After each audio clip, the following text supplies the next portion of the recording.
हिटलरशाही की सरकार है, तानाशाह सरकार है, किसी की सुनने वाली नहीं जा रहे हैं। ये मूर्ति इनको लगाना पड़ेगा। हम नई मूर्ति की स्थापना की बात नहीं कर रहे।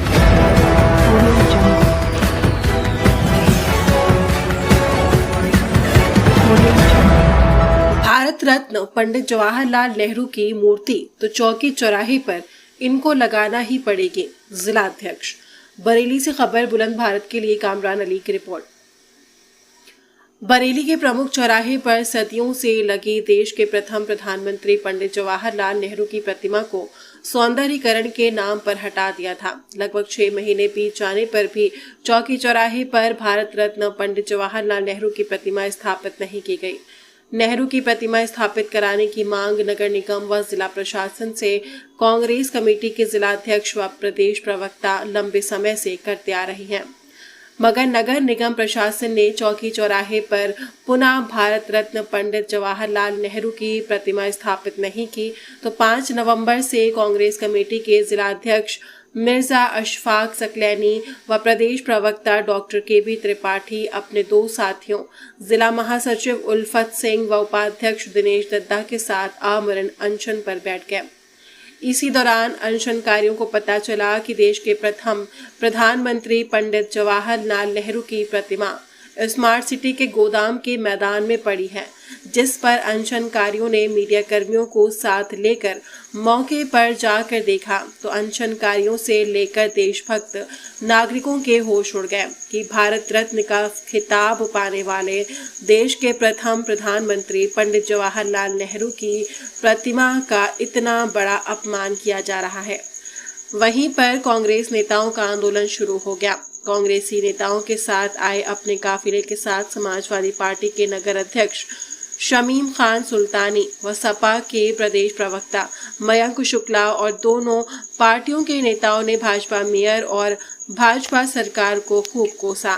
आज आमरण अनशन पर बैठे कांग्रेस कमेटी के प्रदेश प्रवक्ता डॉक्टर केबी त्रिपाठी ने बताया, तो वहीं पर जिला अध्यक्ष मिर्जा अशफाक सकलैनी ने कहा, अभी तक कोई भी कार्रवाई सामने नहीं आई है, लेकिन आज अखबारों में जो स्टेटमेंट छपे हैं मेयर साहब के और नगर निगम के अधिकारियों के, वो निश्चित तौर पर बहुत निंदनीय हैं, बहुत घृणित हैं ऐसे स्टेटमेंट। हमारी मांग है कि जो बताया जा रहा है कि मूर्ति किसकी है हमें खबर नहीं, पता नहीं, तो मैं मीडिया के साथियों के माध्यम से अपील करना चाहता हूँ कि बताया जाए कि वो मूर्ति किसने खरीदी है, किससे खरीदी है, कब खरीदी है, कितने की खरीदी है और बरेली कब आई तो उसके ट्रांसपोर्ट का साधन क्या था और बरेली में वो मूर्ति किसने रिसीव की है। तमाम ऐसे प्रश्न हैं जो मैं पूछ रहा हूँ, लेकिन यह प्रशासन कोई जवाब नहीं दे रहा है, कोई भी हमें संतुष्टजनक कार्यवाही नहीं दिखाई दे रही। जिस तरह जिला अध्यक्ष महोदय ने आपके एक एप्लीकेशन दी थी मुकदमा दर्ज कराने की, उस पर क्या कार्रवाई हुई? कोतवाल साहब ने बताया था कि वरिष्ठ अधिकारियों से और जिलाधिकारी महोदय से वार्ता के पश्चात आगे पंजीकृत किया जाएगा अभियोग, लेकिन अभी तक कोई सूचना नहीं है और शायद अभी तक FIR दर्ज नहीं हुई है। आपके नजर साहब इस तरह का आपको जवाब दे रहे हैं? निश्चित तौर पर यह प्रशासन की बहुत ही शर्मनाक हरकत है। क्या जितने भी कोतवाली में अभियोग पंजीकृत होते हैं उन सबके लिए जिलाधिकारी की अनुमति की ज़रूरत होती है? आप अभियोग पंजीकृत करिए, जांच करिए कि अब आप अधिकारियों से पूछ के ही अभियोग पंजीकृत करेंगे। इससे तो साफ संदेश ये आता है कि आप अभियोग पंजीकृत नहीं करना चाहते हैं। अगर जो ऐसा न हुआ तो माननीय न्यायालय की मदद लेंगे हम। अध्यक्ष जी, कल आपने एक एप्लीकेशन थाना कोतवाली को दी थी, उस पर अब तक क्या कार्रवाई सामने आई है? अभी तक तो उन्होंने कुछ नहीं, जो हमें आश्वासन दिया, उन्होंने कहा कि हम आला अधिकारियों से बात करेंगे तब अभियोग पंजीकृत करेंगे। कहीं ना कहीं इन पर दबाव है और भारतीय जनता पार्टी जिस तरीके से काम कर रही है, लोगों को डराने का धमकाने का काम कर रही है। अभियोग भाई FIR हम लोगों ने जो देखा, तमाम मीडिया के साथियों ने देखा, जो अपमानित किया गया, भारत रत्न का अपमान किया, हमने उसका प्राथमिक रूप जिस तरीके से उन्होंने घटना घटित की है, इसका जवाब तो उनको देना पड़ेगा। भाई उन्होंने अभियोग पंजीकृत नहीं किया है, दबाव में आकर नहीं किया, लेकिन अगर ऐसा नहीं करते तो हम न्यायालय की शरण जाएंगे, लेकिन न्याय जरूर, क्योंकि बापू जी का अपमान हम लोग नहीं सहे और पूरा देश नहीं सहे। जिस तरीके से पहचान मिटाने का प्रयास किया जा रहा है, देश की जिन लोगों ने देश में काम किया है उन देश की पहचान को मिटाने का काम किया जा रहा था। हम शांति से नहीं बैठेंगे और हम अनशन कर रहे हैं, तब तक नहीं हटेंगे जब तक ये मूर्ति स्थापित है। जैसे कि इससे आंदोलन हुए हैं, लोगों ने धरना प्रदर्शन करा, सबसे बड़ा धरना प्रदर्शन किसानों का रहा। उनकी राह में कीलें ठोक दी गई थी, उनके ऊपर पानी डाला गया था और तरह तरह के उन पर दबाव बनाए गए थे। तो क्या आपके साथ भी ऐसे ही कुछ है? हिटलरशाही की सरकार, तानाशाह सरकार, किसी की सुनने वाली नहीं। इनका जो मन आ रहा है वो कर रहे हैं। लोकतंत्र इनके लिए कोई मायने नहीं रखता। जो भी करेंगे सामना करेंगे और हर चीज़ के लिए तैयार बैठेंगे, लेकिन न्याय को न्याय, अन्याय नहीं होने दिया जाएगा।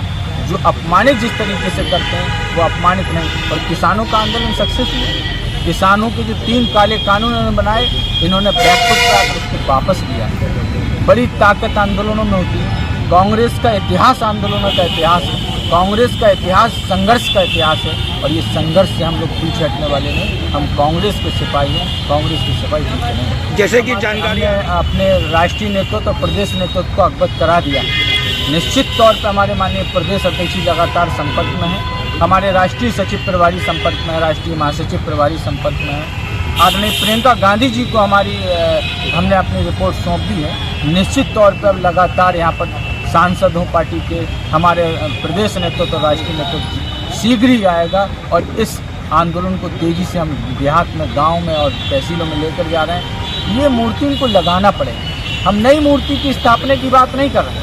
ये तो यहाँ से 45 वर्षों से लगी थी। पूर्व प्रधानमंत्री की मूर्ति, पूर्व प्रधानमंत्री राजीव गांधी जी ने उसका अनावरण किया, उद्घाटन किया और वो 45 वर्षों से लगी। आपने रातों रात हटा दी। हम ये नहीं कहते कि आप और चौराहों का सौंदर्यीकरण करिए और मूर्तियों को स्थापित करिए, लेकिन जिन लोगों ने कुर्बानी रही है इस देश के लिए, उनकी भी मूर्तियों को स्थापित रहने दीजिए। ये कहाँ का न्याय कि आप इस तरीके से हटाते जाएंगे, लोगों की पहचान मिटाते जाएंगे। इससे मिटने वाली नहीं। कांग्रेस के लोग जागें। तमाम संख्या में वरिष्ठ नेता, कांग्रेस के तमाम पदाधिकारी यहाँ आ रहे हैं और आला कमान, प्रदेश नेतृत्व और राष्ट्रीय नेतृत्व भी बहुत सी जल्दी आने वाला है और निश्चित तौर पर ये लड़ाई और तेजी से बढ़ेगी। जैसे देर रात तक आप आ गए, अब उस मूर्ति के किस कंडीशन में है वो? देखिए, हमसे उन्होंने कहा कि ये मूर्ति जो है वहाँ पर आला कमान ने हमसे जो प्रशासन था यहाँ का, उन्होंने कहा कि इस मूर्ति को हम सही जगह रख रहे हैं, हमारी सुपुर्दी में है। उन्होंने अपनी सुपुर्द मूर्ति को लिया है और अपनी सुपुर्दी में रखा है और सही सुरक्षित रखी है।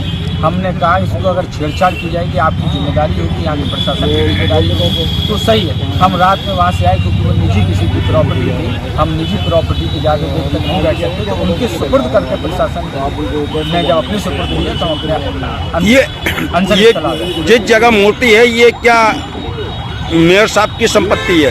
ये तो अब आप लोगों के माध्यम से पता लगेगा। हमको जानकारी नहीं है किसकी जगह है, लेकिन अब जो भी है इसके लिए जांच के लिए कहा गया है कि यहाँ का प्रशासन उसकी जांच करे कि उस संपत्ति से किसका नाता है, उस जगह से किसका नाता है और किसकी संपत्ति है। वो तो अब जांच का विषय है, जांच करें। हमने तहरीर दी है, प्रार्थना पत्र में कहा है, इसमें अब जाँच के ऊपर पता लगे किसका लिंक है।